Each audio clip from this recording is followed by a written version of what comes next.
It's called The Old Board Gods. So, most of you are actually old board gods. You have already matured through what you could learn in this existence, and much of what you deal with here are recycled issues that you healed eons ago.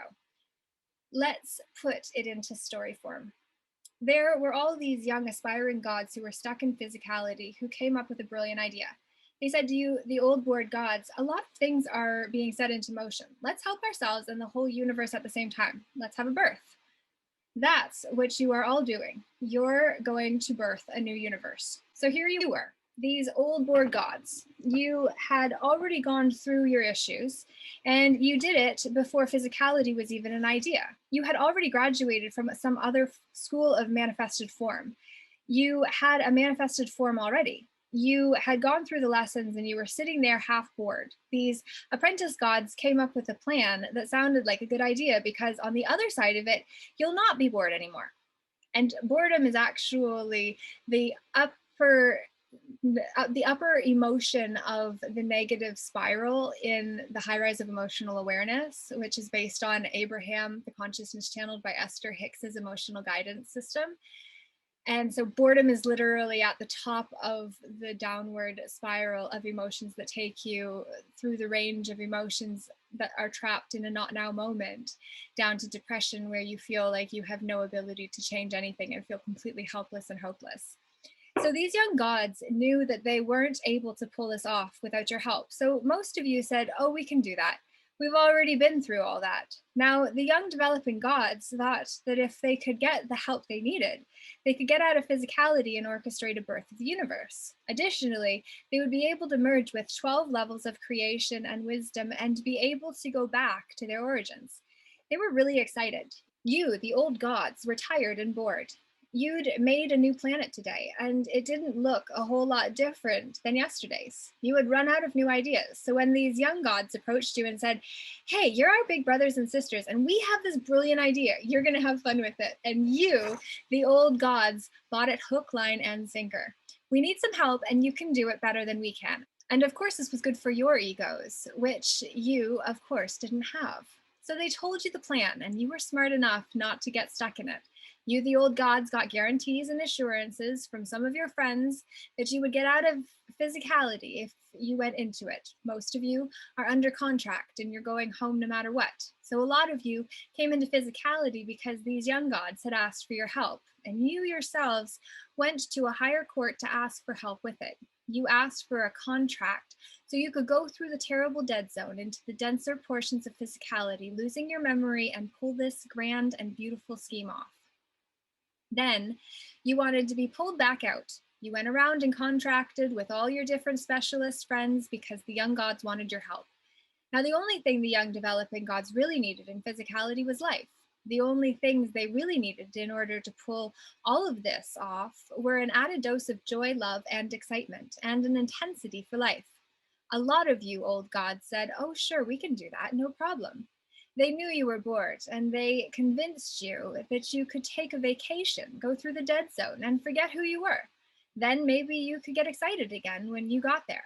They hired you, the old bored gods, to put a love of life in here. That when this birth would occur, it would be a live birth. It would create a genesis and birth these young gods and yourselves into a new species of entity.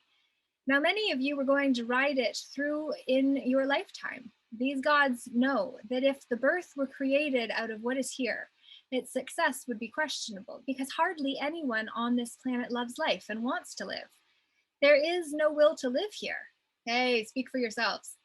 Hopefully not the case. If you got some will, leave it in the comments because right now we're under direct attack, my friends. It's no laughing matter, in fact, but you got to deliver it a little lightly.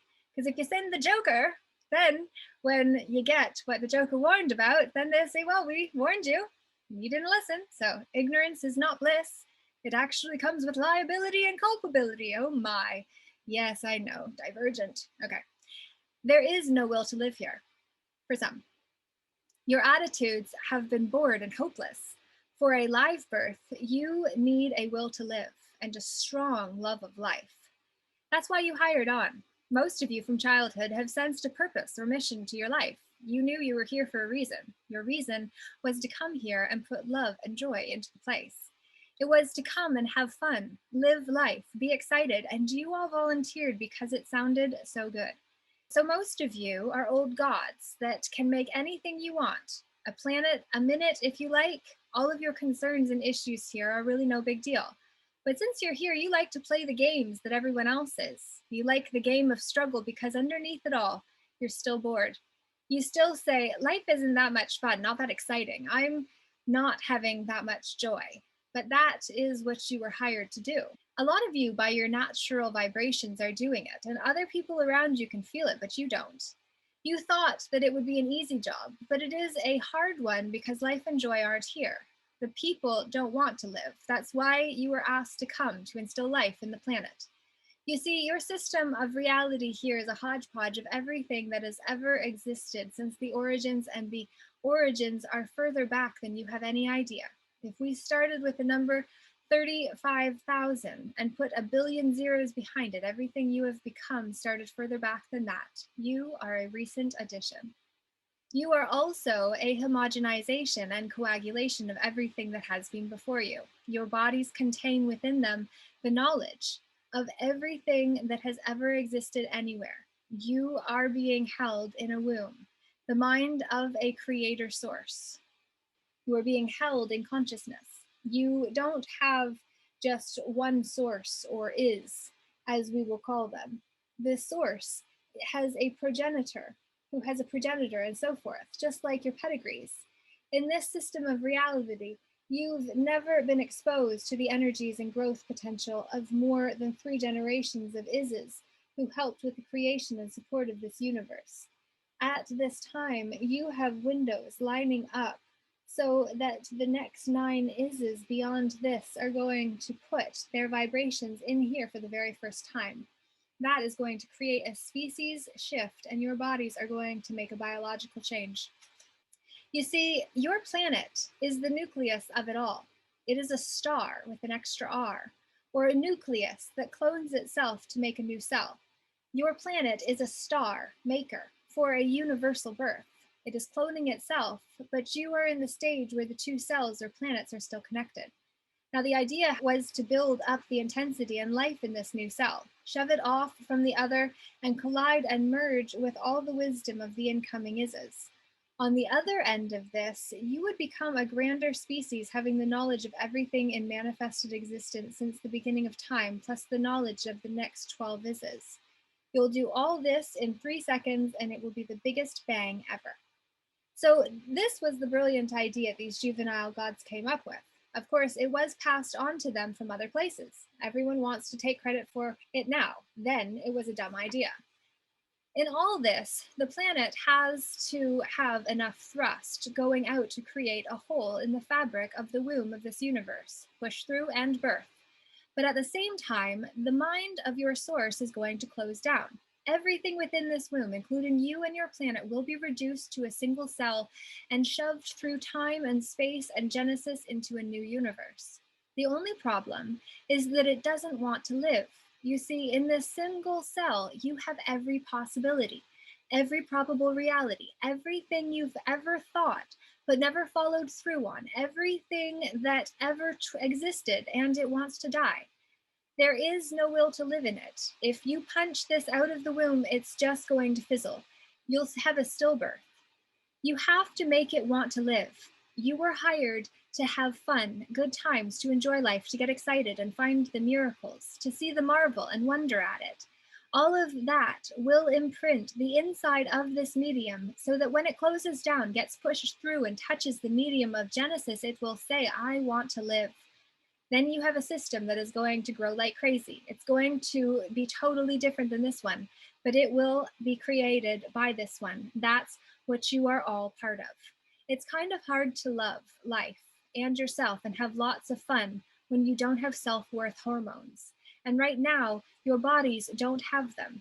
You have to want them in order to make them. You see, your DNA is a double helix, a twisted ladder of nodules. There are 3 strands that must be together in order to make you love life, love yourself, and feel good.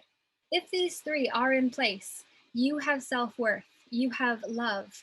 You also have to put life into this body, and it will keep on living even if you leave it and put it in the grave. So these hormones or strands in your DNA were not given to the body because it would be a cruel thing to do to it until you yourself wanted to live. It was put into motion that when you love yourself enough, you would grow them. Presently, you are working at growing these rungs. This is going to start putting the life hormone in your body, so anything you don't like is going to grow as well as the stuff you do like. Your guilt will be pushed to the max, and all this stuff you don't like can get bigger than your life if you let it. But if you are loving yourself, if you like who you are, what you are, that is going to be bigger than life too. Whatever you're focused on is going to be grown. Once you are beyond your guilt issues, you'll be able to do in a short time what would take the species 1,000 years to do genetically. If you maintain your guilts, your bodies have 10 to 20,000 years of evolution left before they can hold a god in them. It works the same way that the birth and the planet that has been cloned. You have to choose which one you are going to live in. You see, when your bodies reproduce and clone new cells that are not as healthy as the cells they replace because you don't let enough light in. But that's not the way the universe works. When a universe clones itself, it dumps off the residue that is too dense and too heavy. In the universal cloning process, the new is always bigger, brighter, and more beautiful than the old. That's how the universe works. So in consciousness, you're going to have to choose which nucleus you're going to ride on. It's going to stay stable for a time. Planets are not going to separate yet, and you're going to choose between the two. You're either going to be stuck in your density, stuck in your fear, stuck in all your pain, stuck in struggle and stress on the old side, or you'll be on the new planet and out of those things. You have to have both sides for the birth to occur. The dense part anchors the other and provides catapults. Everybody is going to go, but you will determine how far you will go according to your attitude. To create critical mass for this birth or shift, you need only a slight percentage, but that percentage has to want joy and life. You've got to put in the passion and intensity before it occurs. Otherwise, you'll have to wait for who knows how long for it to set itself up again, and most of you are already too bored to face that again. To create critical mass for this birth or shift, you need only a slight percentage. This is called the tipping point, but that percentage has to want joy and life. They've got to put in the passion and intensity before it occurs. Otherwise, you'll have to wait for who knows how long for it to set itself up again, and most of you are already too bored to face that again. The rush of riding this birth through will be the most exciting thing that you have ever experienced. This will be my third birth, and I guarantee it will be the funnest thing you're going to find in the universe, and they don't happen very often. The ride through is worth anything you have to do to get there. Universally, this is a big bang. A universe is going to be born, and this comes around in terms of years, once every 35 million, within another million zeros behind it. An alive birth occurs only once in every 10 of these cycles. That's how long you're going to have to wait if you don't pull this one off. So if you don't learn to have fun and enjoy life now, you have a long time to learn how to do it. I'm teasing, but I'm serious about the time schedule. All you have to do is learn to enjoy life now. That's it. You'd think that it would be easy, yet it's the hardest thing to do. Now, I'm kind of old, but I can claim being young because I was birthed again and again. I've done about everything in the universe you can think of, and nothing compares to the birth process. In the universe, there are different species of entity. You are one species of entity, but there are a lot of species. And I'm not talking about alien brothers. I'm talking about species so abstractly different than you that it's not just the way they look. They have a different function. They run off of different physics principles. I have faces in all of them. I have had a good time. I've had a grand time. In my stories, I talk about the young gods, the middle gods, and I talk about the old bored gods. I use the word God because it's what you relate to in your terminology, but they are all quite different species in and of themselves. I've experienced them all. In the universe, gods merge. I have merged with levels of consciousness, and it is better than anything you have here. I mean, it's real good. I've been just about everything, and I still love the thrill of birth. Merging is grand. You are taking you and your entire body of knowledge and you're merging it through another. It is the most fulfilling and complete sharing you can ever have. But in a birth, you are doing that with thousands upon millions amplified by the energies coming in. It is beyond comprehension. It is fantastic. Most of you have never been through one. Those who have work at trying to create a new birth and to accelerate evolution. I would say that a birth is guaranteed to be the most thrilling thing you've ever gone through. You will never find anything like it. I would say from the level that I am talking now, I am also where I have even grander parts of me that are yet unable to come in because at the same time where I am and where I come from are outside this womb. So I give you stories and metaphors because that is the easiest way to explain who I am. Long before your universe and what you know as biological life was created, you had lots of old gods. Now, these old gods had young gods going to college and doing projects. There was one young god that was particularly ambitious and, by some perspectives, a bit of a headache. This young god was an old face of me. How's that for a paradox? This young god decided he wanted to get straight A's. He was an only child, so to speak, and he didn't think his parents liked him very much because they ignored him all the time. He had all the usual complexes that go with that. This young god got a brilliant idea in his head one day. He decided for his class project, in order to graduate from God school, he was going to do something so outlandish that he would get some attention. He was kind of insecure, I think. Now, most gods or entities create like you do. One thought leads to another, to another. That's how you create. But there is another species in the universe, and there are only 3 of them known to exist. I call them space particums because I don't know what else to call them. They are a species independent of everything else. They can go anywhere they want and create totally spontaneous ideas that hinge on no other reality whatsoever. It is the ultimate form of creativity. They are one of the smallest particums you will find, and if one wanted to create right here, it would ignite in a moment, expand out and create a webbing. As it collapsed back in, it would move to the next place it chose and create again. It just creates webs for life to grow on. From that, sources spring. They are the most spontaneous, independent, originally creative things there are, and I was jealous. Gods can't create that way. Nobody knew where space particums came from, how to make one, or how to catch one until I caught one. And then I got in really big trouble for it. So this young god wanted to create something so radical he could get some attention. But as he watched the creations of the old gods, their mistakes, blunders, and successes to get ideas for his project, he couldn't figure out what he was learning from the old gods was going to help him learn to create like a space particum. He envied the space particum. If you could create like that, you would never be bored because it was so radical that nothing could interpret it. You would have to try to interpret it from outside the creation, and that could take eons of time, and that is where the fun came in. He really wanted to be like the space particum. He wanted to be that creative, so he watched all the endeavors of the old gods.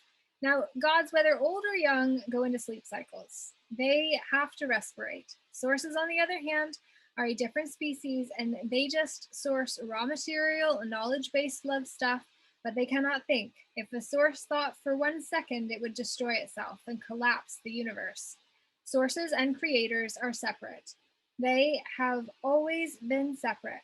The source can source the raw material, but if it focuses on itself, it will forget to source the raw material for anything else, and it will fall in on itself. If you have encountered one, it would be the most beautiful experience you have ever had. After the source sources, the creators come along and organize this love stuff and put it on the webs that the space particum left in place. These webs are the same as grid systems, and on them, things can grow and coagulate and create life. So this young god was watching the creators. They looked rather boring because they had always done what they were doing. You don't get new creativity that way. All you do is wait and see what develops from one idea leading to another, to another, to another. That's why you get bored. You don't have something new to give you oomph. Now, gods have to sleep. They have to respirate. They have to sleep, go into the source, pull out the raw material, come out and organize it. That's the way they work. But they can't take their persona into the source. If they did, it would destroy the source. So they use a principle called the physics of self. When they let go and become the whole universe, they retain a single compressed cell of themselves that pulls them back out. They become the universe. They become the source, and this nodule then pulls them back out, pulling the raw material out of the source to create from. Self is a physics principle that allows them to go into the source and then be pulled back out without totally obliterating themselves. These creators do this on a 35,000-year cycle. That's as close as I can translate it into your time frame. And this young god watched these cycles and how the gods always improved the new clone of themselves. He was trying to learn from the mistakes of his elders so he didn't make the same ones. He realized as he watched them that they always sloughed off major pieces of themselves. All the old stuff was thrown away into the respiration. When they were pulled out of the respiration, they had all the new material with which they rebuilt themselves. The old was thrown away. So this young god realized that if he could pick up all of this residue, the waste material of the gods, maybe he could do something with it. Since it was the garbage or the junk, maybe it held the answers to all the mistakes and possibly the cure for boredom. So he went around and collected it from all the sleeping gods he could find and started storing it, which got him in trouble. These gods realized that even though they weren't in it or using it, it was still valuable stuff, and besides, they considered it as if it were radioactive waste. If someone was making a radioactive waste dump in your backyard, you'd get a little upset too. And they were afraid that pulling that much waste into one corner of the universe might destroy the universe. So a council was convened, and the young upstart was denounced as the worst thing that ever happened to the universe. They didn't want anything to do with his harebrained schemes. They said the time had come to put him out of business. But the elders of the old gods were also at the council, and they stood up for the young god. All he wanted was either to learn from the mistakes or to be able to find new possibilities and potentials that the older gods had missed. So the elders prevailed and said that if the young god would protect the universe from his collection and his experiment from the rest of the universe, they would let him play around with it. But the moment it got out of hand, they were going to pull the plug on it. In truth, the project has not had support from the beginning. The young god then took the major portion of his own being, making an electromagnetic womb out of his own consciousness, and started holding it. He was not afraid of it, and he told them that he would hold it so that it would destroy him before it could harm them. Now, this young god didn't know what he was going to do with it. He figured he was going to learn from it, and that probably he would get into more trouble for it. Now, if you're a god and you don't want others to know you have a thought, you just kind of blank it off, and they never know you have it. It's the same principle you use here. He knew that if he could change his focus a little bit, take another part of his consciousness and put it to sleep around what he had picked up, nobody would ever find it, and he would stay out of trouble. Now, the stuff that he was holding was just information, just something to be organized. He was trying to protect it from the gods who wanted him to destroy it. So if he put any thought process in it at all, they'd find it. Since large portions of himself were asleep, not even he would know where it was. He would say it was gone, and so he hid it. With the remaining portions of his consciousness, he started trying to figure out what he could do with what he had. But since he had already closed himself off from what was inside, he had no idea of what was going on. He had found a very small particum in the universe with which he breached this womb ever so slightly. Through the breach from outside the womb, he could peer in to see what was going on. But if he put his thought in there, the other gods would find it. So he didn't put his thought in there, but separated off more pieces of himself and pushed them through, just like amniocentesis, the process of piecing and exploring a mother's womb. He pushed them in with prime objectives to find out what could be done with what was there. Originally, he took 5 pieces of himself, and this is where my story begins. The first one he pushed in, we'll call it P or Philip. It means origins. Its prime directive was to go inside the nodules and find their origins. The second, or A, we call address or Andrew. It was pushed in to search for life, to give life, and to create a passion to live. It was to try to see if it could get something to live in here. The third was the D, or David. The line of David was the face that was to go in and organize, make the myths, the legends, and the stories that would organize this all into some semblance of reality so that eventually the project could be presented. Next, since the creation was finding itself to be unbalanced inside, was the L for Lima. The L was the peace, peacemaker, spelled both ways. It was peace, as in chopping up, severing, separating it in order to see what you could get from it, and peace is in harmony, balance, and flow. He figured that with all these pieces of himself out there, they could work together and figure something out. The last, which was also the first, was called K. It was amniocentesis itself, a bridging energy that would allow him to keep track from outside what was going on in the interior. Once all this was inside, it still had to be closed off again. It was just as a baby in the womb. You may have an idea, but you don't know what it's going to be until it comes out. You can't go in and check on it personally. These pieces themselves were not inside the womb, but rather vibratory emanations of them that had been translated through the layers of the womb. Now, this God knew that in its own process of respiration, everything inside would get a ride. So it went to sleep and went into the source or universal heart. Elder gods know what sources are and understand their process of respiration, so they organize themselves around sources. Then you have a huge universal heart, the source of all life, because you're going to have lots of large gods sharing one heart. They don't all sleep at one time because they support each other. This young god was really an old god connected to a shared heart, but he didn't know it. However, the old god was aware of his younger self, and in fact, it was he that had orchestrated the younger god in his harebrained schemes.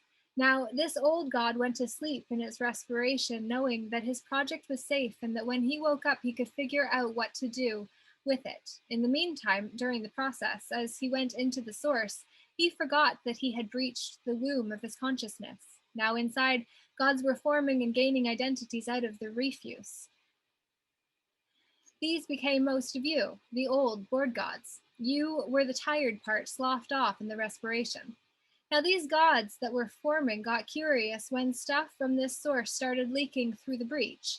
They loved it. It was a sort of clouded euphoria. It was great. They decided that if they could take this stuff and split it up into a bunch of little pieces, they could shove those pieces into their projects and then see what came out of it. This stuff was wonderful. It made them more alive than anything. It was life to them. This had to be the source of all life. They thought they had found the origins of the universe. So they took this love stuff and broke it into pieces. They then scattered it to create life for their creations inside. When they did, all these little lifeless junk particles that had been picked up and held started coming to life. This formed the new young developing gods. You see, at this point in time, these gods that were forming inside of the womb were oblivious to the fact that they were parts of the source or God that was holding them. They had gone through the big forgetting, so they just played around in here with ideas. They would try them on for size, making and cutting holograms in the space with the different ideas. Then when they weren't looking, this life stuff and the space junk started coagulating onto the holograms, and a form of life started happening within the womb. Inside the womb, layers started forming, each trying to gain closer access to the love stuff. This created rapid organization of the layers inside the womb. The old bored gods were created. The true source of this creation's origins was asleep and holding it, and that source came out of its sleep not too long ago in your present time. In that process, it was never able to see what was going on, and it couldn't put its head inside to look without destroying it, because if you take a personality into a source, it will distort it and destroy what it is holding. This God realized that what he had created was a sterile medium, because his project had no thought processes from him.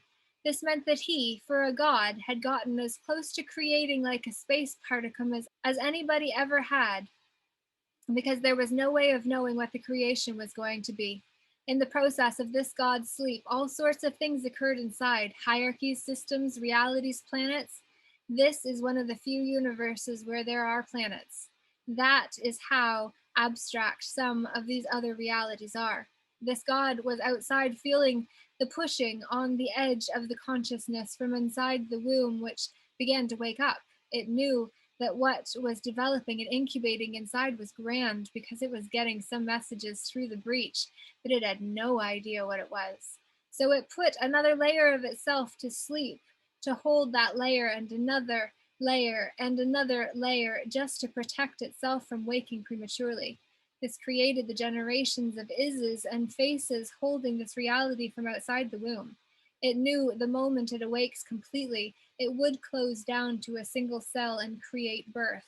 Anything that is not it is going to get shoved out, and that is when you have birth. But it's not quite ready for that yet. The stuff inside has to want to live. You could say that this God is all these layers that create and make up the outside of this womb. These layers are his faces, and this is where I come from. I am the faces, as well as the owner of the consciousness that makes up this womb that is holding this reality as it plays.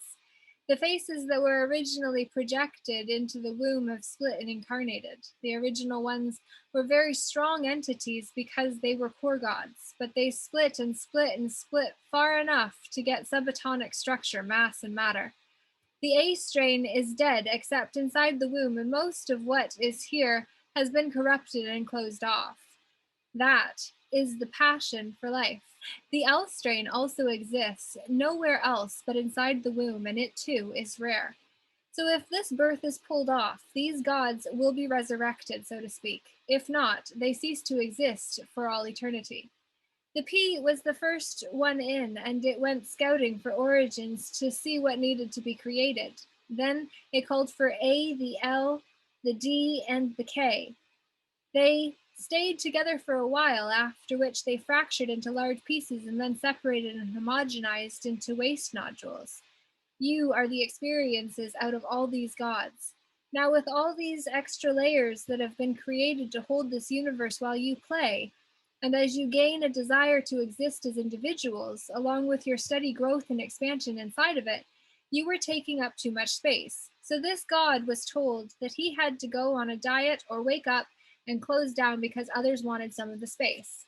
Space is limited because you can't create space without a space particum, and you can never tell where they are or when they are going to do their thing, push the fabric and create. So the council told the god to go on a diet, but they didn't know what he had been growing, but he didn't know what he had been growing for eons. So he fessed up, and they said that since it was junk anyway, dump it.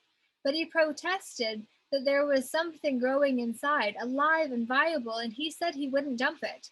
They put a bunch of stipulations on him, and he said, I can't do that because I gave it free will. I wanted creativity out of it. Free will is what the sterile medium was all about. You can do anything you want and be protected and have the universe protected from you at the same time. All this has been going on inside here and outside, and now when you are very close to being able to pull this off, they want to pull the plug on the experiment. And so at that point in time, there were arguments and arrangements and different things happening. A council was called, and some of the members had actually participated in the experiment. The council was going to determine whether the experiment was going to continue. It's not that they were going to pull the plug, so it's nothing that you have to fear. Remember, this is a story to approximate something that is quite abstract. At the same time, these young gods inside saw some windows lining up. They realized that if they could line them up and stir up a fuss, they could pull the entire council in, smack them with their life force and creativity, and prove their value and validity from within. Then they could gain at the same time the force and movement they needed to pull off the birth. This is a mass event. This is where your images and pictures and stories about mass ascensions, people just popping off the earth, come from. The word went out that a project was growing, and some of these other bored gods wanted to come in and figure out what was going on. So it's inspection time.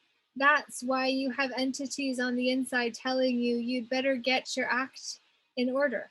But there is nothing to worry about. You're such a novelty that even if your act wasn't in order, they'd still leave you alone. You are a creative endeavor.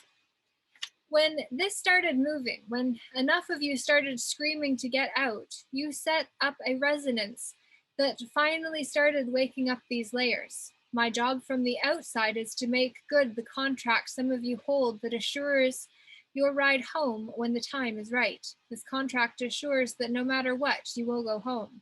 Many of you have had a knowingness about that since you were very young. You've always known you were going home this time.